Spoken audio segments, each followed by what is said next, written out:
Hello friends, welcome back to my channel study with JS Kashyap. आज 24 नवंबर है और आज हम 24 नवंबर के करंट अफेयर्स देखने वाले हैं। साथ ही साथ में हम एक ऑर्गेनाइजेशन के बारे में भी जानेंगे। तो चलिए आइए शुरू करते हैं। सबसे पहले हम इतिहास जानते हैं 24 नवंबर का। तो आज के ही दिन जो चार्ल्स डार्विन थे, जिन्होंने विकासवाद का सिद्धांत दिया था, यानी थ्योरी ऑफ इवैल्यूएशन जिन्होंने दी थी, उन्होंने आज के ही दिन अपनी बुक को पब्लिश किया था। तो उनकी जो बुक थी उसका नाम था on the origin of species bye means of natural selection. कहने का मतलब ये जो आपके चार्ल्स डार्विन है और इन्होंने इस बुक को रिलीज किया था। तो इसमें थ्योरी ऑफ इवोल्यूशन जो कि काफ़ी फेमस है, जैसे जिराफ का गर्दन कैसे लंबी हो गई, या जो भी हमारी बिना यूज वाली चीज़ें हैं, जो अंग है वो धीरे धीरे गायब हो जाते हैं और जिनका यूज ज़्यादा होता है वो धीरे धीरे विकसित होते जाते हैं। तो ये जो सिद्धांत दिया था ये चार्ल्स डार्विन ने दिया था और ये बुक को पब्लिश आज के ही दिन किया गया था 1859 में। उसके अलावा आज के दिन अपोलो 12 को लॉन्च किया गया था अमेरिका से। तो अमेरिका का जो आपका फ्लोरिडा है, जॉन एफ कैनेडी जो स्पेस सेंटर है, वहाँ से इसको लॉन्च किया गया था इसको 14 नवंबर 1969 को। लेकिन जो वापस लैंड हुआ था आके वो 24 नवंबर को हुआ था, यानी आज के दिन ही वापस आया था। और इससे पहले आपको बता दें कि जो अपोलो 11 जिसमें नील आर्मस्ट्रॉन्ग और एडविन जो एल्ड्रिन थे, अपोलो 11 जो चंद्रमा पर पहला कदम रखा गया था, उसका नाम जो था मिशन का वो था अपोलो 11। ठीक है, अपोलो 11 जो था वो जो जुलाई में गया था आपका 20 जुलाई के अप्रॉक्सीमेटली था 1969 में, वो भी 1969 में गया था। तो जिसमें किसी भी ह्यूमन ने पहली बार मून पे कदम रखा था अपना। और ये उनके बाद का मिशन है जिसका नाम था अपोलो 12। वो आज के दिन मतलब वापस लौट के लैंड हो गया था। तो ये जो इसका जो रॉकेट यूज किया था सैटर्न बी ऐसे 507 उन्होंने यूज किया था। तो ये नासा ने इसको ऑपरेट किया था, तो ये आपको याद रखना है। चलिए आइए प्रश्न देखते हैं। हाल ही में उद्यमता दृष्टिकोण श्रेणी में champions of the earth award 2022 किसे दिया गया है? तो चैंपियंस ऑफ द अर्थ ये 2022 में पहले भी दिया गया है और ये अभी दोबारा, ये जो श्रेणी है, कैटेगरी आपको याद रखना है, उद्यमिता दृष्टिकोण श्रेणी। ठीक है, और इंग्लिश में इसको बोलते हैं एंटरप्रेन्योरियल विजन कैटेगरी। तो आपके ऑप्शंस हैं डॉक्टर पूर्णिमा देवी वर्मन, नरेंद्र मोदी, प्राजक्ता कोहली या गीतांजलि श्री। तो आपका सही आंसर है डॉक्टर पूर्णिमा देवी वर्मन। ये आपकी बायोलॉजिस्ट हैं। तो ये आपकी बायोलॉजिस्ट हैं और ये आपको अवार्ड इनको दिया गया है, ये चैंपियंस ऑफ द अर्थ। लेकिन आपको इनकी कैटेगरी याद रखनी, जो कैटेगरी है वो एंटरप्रेन्योरियल विजन कैटेगरी है, इसमें इनको अवार्ड दिया गया है। और ये जो अवार्ड दिया है वो UNEP ने दिया है, यानी यूनाइटेड नेशंस एनवायरनमेंट प्रोग्राम। अगर UNEP की बात करते हैं तो हमने पहले भी पढ़ा था, इसका जो फॉर्मेशन हुआ था, इसको फाउंडेशन रखा गया था वो 5 जून 1972 को रखा गया था। इसीलिए इस दिन पर्यावरण दिवस भी मनाया जाता है। इसका हेडक्वार्टर नैरोबी केन्या में है और इसके जो हेड हैं अभी वो इंगर एंडरसन है। तो मैं इधर, हाँ ये देखिए, वर्ल्ड एनवायरनमेंट डे जो है वो 5 जून को मनाया जाता है। तो इस प्रश्न का आंसर आपका हो जाएगा कि जो बर्मन जी हैं, डॉक्टर पूर्णिमा बर्मन, ये इसकी मतलब champions of the earth award दिया गया है इनको। उसके अलावा नरेंद्र मोदी जी की बात करते हैं तो इनको भी चैंपियंस ऑफ द अर्थ दिया गया है, लेकिन 2018 का दिया गया है। ऐसे आपको कन्फ्यूजन नहीं हो जाइए, इनको 2022 का दिया गया है, ये 2022 का बोलते हैं, जबकि जो नरेंद्र मोदी जी हैं उनको अवार्ड दिया गया था 2018 का। उसके अलावा अगर प्राजक्ता कोहली की बात करते हैं तो इनको अभी 2022 में एक अवार्ड मिला है जिसका नाम है यूथ क्लाइमेट चैंपियन अवार्ड।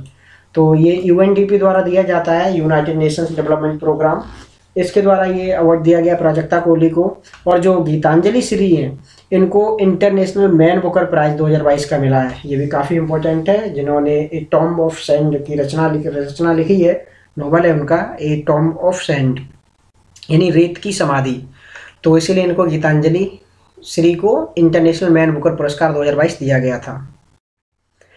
अगला प्रश्न है आपका, यूरोपीय स्पेस एजेंसी ने किस दिव्यांग व्यक्ति को अंतरिक्ष में भेजने का फैसला किया है? तो आपको बताना है कि एक डिसेबल्ड पर्सन को ये लोग स्पेस भेजना चाह रही है एजेंसी, जो यूएसए बोलते हैं इसको, यूरोपियन स्पेस एजेंसी। तो आपको नाम बताना है। ऑप्शन है आपके David Antonio, John McFall, Suhas Yathiraj या एंड्रयू फिलिप। इस प्रश्न का सही आंसर है आपका जॉन मैकफॉल। काफ़ी इंपॉर्टेंट क्वेश्चन है कि पहली बार कोई डिसेबल्ड पर्सन स्पेस में जाने वाला। तो ये आपके हैं जॉन मैकफॉल। तो अभी जो इनको भेजे जा रहे हैं तो इनको एक नाम दिया गया है, ये बहुत अच्छा नाम है, पैरा एस्ट्रोनॉट। वैसे जो भी स्पेस टूरिस्ट होते हैं उनको एस्ट्रोनॉट कहा जाता है, चूँकि ये आपके डिसेबल्ड हैं और इसीलिए इनको पैरा एस्ट्रोनॉट कहा जाएगा। और ये जो रहे हैं ये British Paralympic sprinter John McFall रह चुके हैं। इन्होंने उसके लिए मेडल भी जीता है, ब्रिटिश के हैं पैरालंपिक में। तो इनको नॉमिनेट किया गया है, कुछ 22,000 प्लस एप्लीकेशन आए थे जिसमें इनको सिलेक्ट किया गया है। तो अगर यूरोपियन स्पेस एजेंसी की बात करते हैं तो इसको फाउंड किया, मतलब इसको स्टोर रखा गया था। इसकी स्थापना 30 मई 1975 में की गई थी और इसका हेड क्वार्टर आपका पेरिस में है। तो इस प्रश्न का सही आंसर हो जाता है आपका जॉन मैकफॉल। बाकी के नाम इनको ज़्यादा इम्पोर्टेंट नहीं है, इसलिए मैं इनके बारे में ज़्यादा जानकारी नहीं दी है। अगला प्रश्न है, नेपाल के वर्तमान प्रधानमंत्री कौन है? तो कभी कभी आपके पड़ोस में से भी क्वेश्चन पूछ लिए जाते हैं जो कि रिसेंटली न्यूज में रहते हैं, इसलिए मैंने ये क्वेश्चन को यहाँ पर सम्मिलित किया है। आपके ऑप्शन हैं केपी शर्मा ओली, विद्या देवी भंडारी, शेर बहादुर देउवा या प्रवीण जगन्नाथ। तो आपका सही आंसर है शेर बहादुर देउवा। तो दिस इज योर आंसर। तो ये आपके शेर बहादुर देउवा है। अभी क्या हुआ, वहाँ पर जो चुनाव चल रहे हैं नेपाल में, तो वहाँ पर इनको ही पार्टी सबसे ज़्यादा मेजॉरिटी से मतलब जीती है। अभी ये मतलब दोबारा अपॉइंट नहीं किए गए हैं, लेकिन उन्होंने अपनी सीट को 7वीं बार जीता है जहाँ से ये चुनाव लड़ते हैं। तो 7th टाइम फ्रॉम हिज जो कॉन्स्टिट्यूएंसी है इनकी, धनकुटा वहाँ डिस्ट्रिक्ट में, वहाँ पर इन्होंने ये 7वीं बार लगातार ये वहाँ के जीते हैं, इनकी जो पार्टी है नेपाली कांग्रेस। तो ये अगर उनके प्रेसिडेंट की बात करते हैं तो आपकी प्रेसिडेंट नेपाल की अभी हैं वर्तमान में विद्या देवी भंडारी। उसके अलावा अगर कैपिटल की बात करते हैं तो काठमांडू है, और काठमांडू में एक हेड क्वार्टर है सार्क, यानी सार्क जो south Asian association of regional corporation, ये जिसकी स्थापना 1985 में की गई थी। तो इसका हेड क्वार्टर है काठमांडू। तो इस प्रश्न का सही आंसर हो जाएगा आपका शेर बहादुर देउवा। मैंने केपी शर्मा ओली के बारे में नहीं बताया, ये एक्स प्राइम मिनिस्टर हैं, ये पहले प्राइम मिनिस्टर रह चुके हैं। और विद्या देवी भंडारी को तो मैंने बता दिया, ये आपकी ये प्रेसिडेंट है वहाँ की, और ये एक्स पीएम है आपके वहाँ के, एक्स पीएम। और प्रविंद जो जगन्नाथ हैं वो आपके मॉरिशस के अभी प्राइम मिनिस्टर हैं वर्तमान में। मॉरिशस के प्राइम मिनिस्टर हैं प्रविंद जगन्नाथ, ये भी भारतीय मूल के हैं, तो इसलिए मैंने इनका नाम यहाँ पर ऐड किया। अगला प्रश्न है, हाल ही में इम्पोर्टेंट क्वेश्चन है, हाल ही में परमाणु क्षमता युक्त अग्नि 3 मिसाइल का परीक्षण कहाँ से किया गया? आपको बताना है। तो न्यूक्लियर वेपन से ये कैपेबल मिसाइल है अग्नि 3। तो ऑप्शंस बताएं। ऑप्शंस है आपके श्रीहरिकोटा आंध्र प्रदेश, पोखरण राजस्थान, थुम्बा केरल या doctor APJ Abdul Kalam Iceland यानी द्वीप ओडिशा। इस प्रश्न का आपका सही आंसर हो जाएगा doctor APJ Abdul Kalam island Odisha. तो ये जो आपकी मिसाइल है ये डीआरडीओ ने लॉन्च की है, इसको सक्सेस किया है, मतलब पहले से ही इसको 2008-9 से इसको सम्मिलित किया गया है आर्मी में। इसको लगातार टेस्टेड करती जा रहे हैं हम इसको। तो अभी ये इसको सफल परीक्षण किया गया है।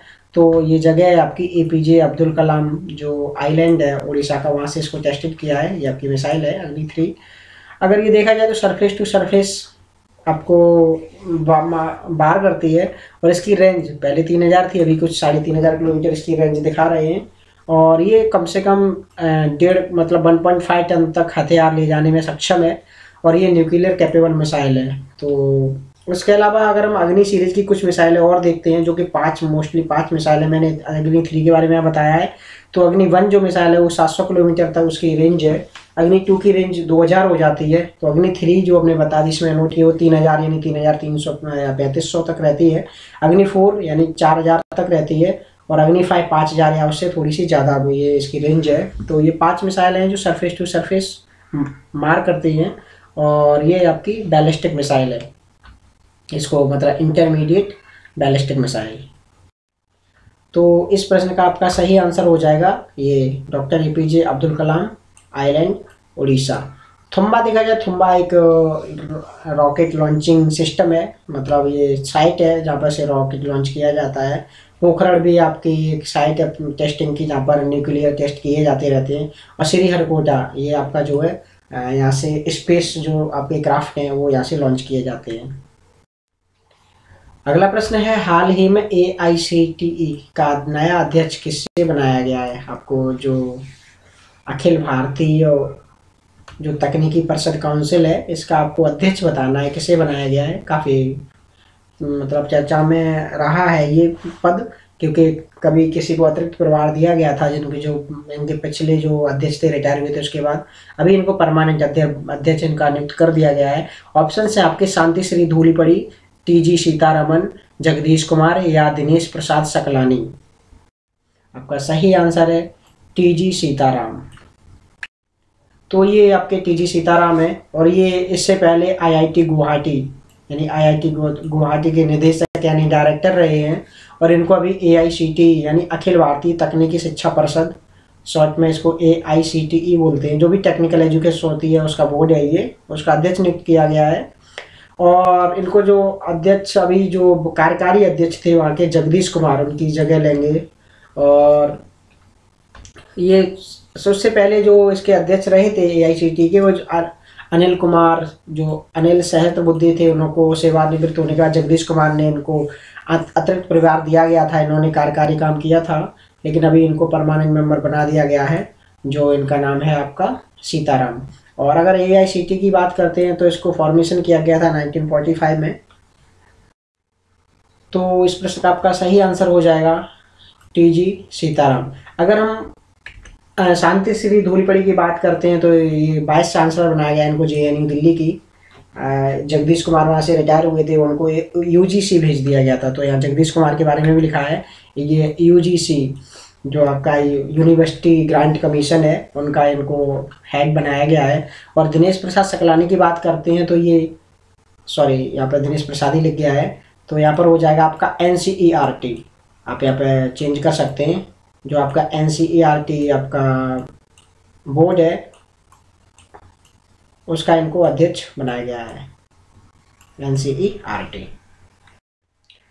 अगला प्रश्न है आपका, गरुड़ शक्ति युद्ध अभ्यास भारत और किस देश के बीच होता है? आपको बताना है गरुड़ शक्ति एक्सरसाइज किस दो दिन भारत और मतलब और किस देश के बीच आयोजित होती है।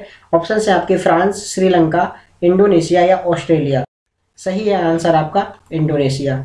चलिए आइए देखते हैं। तो ये जो इंडियन आर्मी है, इंडियन आर्मी की स्पेशल फोर्सेस और इंडोनेशियन स्पेशल फोर्सेस ने इसको पार्टिसिपेट किया है। और ये जो गरुड़ शक्ति अभ्यास है आपका इस बार कारावंग इंडोनेशिया में आयोजित हो रहा है, ये भारत में इस बार आयोजित नहीं है। और ये 21 नवंबर से आयोजित हुआ है, मतलब ये शुरू हो गया, कमेंस्ड ऑन 21 नवंबर 2022। अगर हम कुछ इंपॉर्टेंट एक्सरसाइज की बात कर लेते हैं तो आप इसका स्क्रीनशॉट ले सकते हैं, आप वीडियो पॉज करके इसका स्क्रीनशॉट ले सकते हैं, आपके एग्जाम के लिए बहुत इंपॉर्टेंट है। कुछ मैंने जो इंपॉर्टेंट एक्सरसाइज है वहाँ पर हम नोट की हैं। तो ये पहली एक्सरसाइज आपकी इंडिया और थाईलैंड के बीच में है, जो जिसका नाम है मैत्री और कॉर्पेट, यानी 2 एक्सरसाइज होती हैं, मतलब मैंने 2 का नाम लिया है जो इम्पोर्टेंट है। उसके अलावा इंडिया और मालदीव के बीच में जो एक्सरसाइज होती है उसका नाम है आपका एक्वेरिन। ये एक्वेरिन है आपकी इंडिया और चाइना के बीच में, यानी चाइना है तो हाथ में हाथ होगा, हाथों से 2 हाथ होंगे, 2 हाथ हो जाएंगे, तो हैंड इन हैंड एक्सरसाइज है। श्रीलंका देखी जाए तो श्रीलंका हमारा मतलब पहले से ही मित्र है, तो इसको मित्र शक्ति, भगवान राम ने शक्ति दिखाई थी ना, तो ऐसे याद रख सकते हैं, ये मित्र शक्ति है जो इंडिया और श्रीलंका के बीच में जो अभ्यास है। अगर बांग्लादेश की बात करते हैं तो इंडिया और बांग्लादेश के बीच में आपका संप्रीति हो जाएगा एक्सरसाइज। इंडिया और जापान की बात करेंगे तो धर्म गॉर्जियन से, देखिए गॉर्जियन इसमें भी जा आ रहा है तो जा से जापान याद रख सकते हैं, धर्म। उसके इंडिया और सिंगापुर, तो ये देखो SI यानी सिंगापुर इंडिया मैरीटाइम एक्सरसाइज, ये तो इसमें शॉर्ट नाम में ही दिया गया है, तो इसको आराम से याद रख सकते हैं। अगर ये दूसरी जो इंडिया सिंगापुर की एक्सरसाइज है, ये यहाँ पर आपकी कुरुक्षेत्र है। उसके अलावा आपकी इंडिया और मंगोलिया की एक एक्सरसाइज है नोमैडिक एलिफेंट। इंडिया और फ्रांस में जो एक्सरसाइज होती है आपकी गरुड़ होती है, वरुड़ होती है और शक्ति, ये तीन एक्सरसाइज देखिए अलग है। मित्र शक्ति बोलेंगे तो अलग हो जाएगा, और आपका केवल शक्ति बोलेंगे तो अलग हो जाएगा, और गरुड़ शक्ति बोलेंगे तो अलग हो जाएगा। तो तीनों एक्सरसाइज अलग अलग हैं। जो आपकी मित्र शक्ति एक्सरसाइज है इंडिया और श्रीलंका के बीच में होती है, जबकि शक्ति एक्सरसाइज है इंडिया और फ्रांस के बीच में होती है। और अगर हम इसमें गरुड़ शक्ति की बात आ जाएगी तो इंडोनेशिया हो जाएगा। गरुड़ शक्ति मतलब आगे दो शब्द इकट्ठे हो जाएंगे, शक्ति और गरुड़ या वरुड़ शक्ति, तो ये आपका हो जाएगा इंडोनेशिया। तो ये जो मैंने बताया था पहले से ही। उसके अलावा अगर इंडिया और नेपाल की बात करते हैं तो सूर्य किरण युद्धाभ्यास इनमें आयोजित होता है। भारत और यूएसए काफ़ी तीन इंपॉर्टेंट हैं जो मैंने लिखे यहाँ पर। युद्धाभ्यास, इसका नाम ही युद्धाभ्यास है। उसके अलावा वज्र प्रहार और टाइगर ट्रम्प, ये ट्रम्प चर्चा से याद रखिए, जो ट्रम्प हैं आपके वहाँ के, जो पहले इसके पार्टी के जो वहाँ के राष्ट्रपति रहे थे, अभी वो चुनाव में हार गए हैं। हालांकि अभी कुछ उथल पुथल अभी चुनाव में मची थी, लेकिन वो सब कुछ सही हो गया। बाइडेन प्रशासन ही सत्ता में रहेगा। अगर मालाबार एक्सरसाइज देखते हैं, इम्पोर्टेंट है। इसमें 4 देश हैं, भारत, यूएसए, जापान और ऑस्ट्रेलिया। ये क्वाड जो मेंबर्स हैं इनके बीच में एक्सरसाइज होती है मालाबार एक्सरसाइज। और इंडिया और यूके यानी ब्रिटेन के बीच में जो एक्सरसाइज होती है, इसमें मैंने 2 नाम लिखे हैं, कोंकण शक्ति और अजय वॉरियर। अगर कोंकण का नाम आ जाएगा तो आपका यूके हो जाएगा, यूके और इंडिया, और उसके अलावा अजय वॉरियर। तो ये कुछ एक्सरसाइज थी जो मैंने यहाँ पर नोट डाउन की हैं, आप नोट कर लीजिए, एग्जाम्स के लिए बहुत इंपॉर्टेंट होने वाली हैं। इस प्रश्न का तो आंसर इंडोनेशिया हो जाएगा आपका। और बाकी के एक्सरसाइज मैंने बताई दी है। फ्रांस के बीच में अभी जो गरुड़ होता है, गरुड़ है और शक्ति है। श्रीलंका के बीच में आपकी श्री राम से याद रखिए, उन्होंने शक्ति दिखाई थी मित्र को, तो ये मित्र शक्ति हो जाएगा।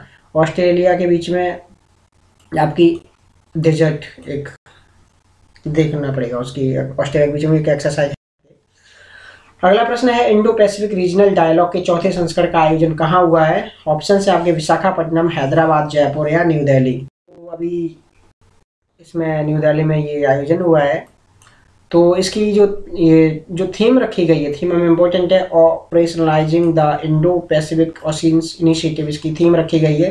और ये जो डायलॉग है वो 23 नवंबर से 25 नवंबर तक आयोजित किया जाएगा न्यू दिल्ली में।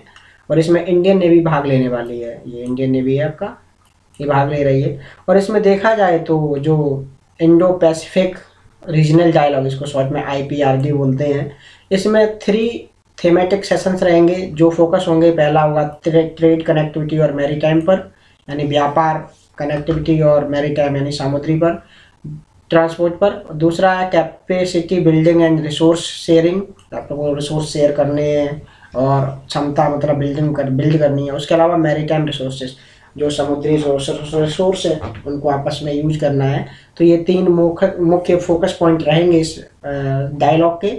तो आपको याद रखना है कि इंडो पैसिफिक जो रीजनल डायलॉग है वो न्यू दिल्ली में हुआ है, ठीक है, तो ये इम्पोर्टेंट है। अगला प्रश्न है आपका, भारतीय संविधान में कौन सा अनुच्छेद राष्ट्रपति को संसद के दोनों सदनों की संयुक्त बैठक बुलाने की शक्ति प्रदान करता है? मतलब जॉइंट सिटिंग कौन बुला सकता है? तो राष्ट्रपति बुलाता है। कभी कभी ये भी पूछ लिया जाता है कि जॉइंट सिटिंग कौन बुला सकता है, तो आपका राष्ट्रपति हो जाएगा। लेकिन अगर अनुच्छेद पूछा जाएगा तो आपको बताना है आर्टिकल 102, 108, 110 या 123। सही आंसर है आपका आर्टिकल 108। तो आर्टिकल के बारे में मैंने बोला था, रोज एक प्रश्न हम ले लेंगे। तो आर्टिकल 108 में क्या है, आपका जॉइंट सिटिंग होती है, जो संयुक्त बैठक बुलाती है, जो इसके दोनों हाउस हैं आपके, लोकसभा और राज्यसभा। और तो अगर उसको राष्ट्रपति बुलाते हैं आपके, आर्टिकल 102 की बात करें तो डिस्क्वालिफिकेशन है, मेंबरशिप जो सदस्यता उसकी रद्द हो जाती है अगर कोई सदस्य किसी इसमें नामित हो जाता है, यानी किसी दूसरे उसमें किसी सदन में अगर नामित होता है उस सदस्य की सदस्यता रद्द हो जाती है या वो खुद छोड़ दे। उसके अलावा अगर 110 आर्टिकल की बात करते हैं अनुच्छेद की, तो ये धन विधेयक है जो कि लोकसभा में लाया जाता है और ये राज्यसभा इसको मना नहीं कर सकती है या इसको रोक नहीं सकती है। वो सहमति देगी तो भी पास हो जाएगा और नहीं सहमति देगी पास हो जाएगा। राष्ट्रपति भी मनी बिल को रोक नहीं सकते। आर्टिकल 123 की बात करते हैं तो इसमें राष्ट्रपति का जो अध्यादेश है यानी ऑर्डिनेंस है, इसको अध्यादेश बोलते हैं हिंदी में। जिस दिन रिसेस में संसद में रिसेस चल रहा होता है या जब भंग हो जाती है संसद, तो उस समय ये राष्ट्रपति शासन लगा दिया जाता है। तो ये आर्टिकल आपका 123 है।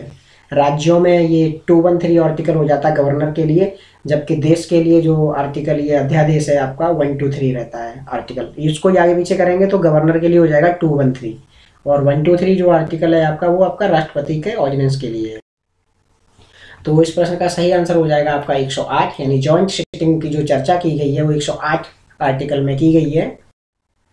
हम आज देखते हैं यूनाइटेड नेशंस के बारे में। हम इसमें शॉर्ट में ही जानेंगे, कभी दूसरा एक इसके लिए एक पार्टिकुलर वीडियो बनाऊंगा मैं जिसमें केवल यूनाइटेड नेशंस को हम डीप में जाके स्टडी करेंगे। तो अगर यूनाइटेड नेशंस को देखते हैं तो ये एक इंटरनेशनल ऑर्गेनाइजेशन है जिसको फाउंड किया गया था 1945 में, यानी 1945 में, और 24 अक्टूबर को किया गया था। इसलिए 24 अक्टूबर को ये दिन मनाते हैं आपका यूनाइटेड नेशंस डे मनाते हैं, संयुक्त राष्ट्र दिवस मनाया जाता है।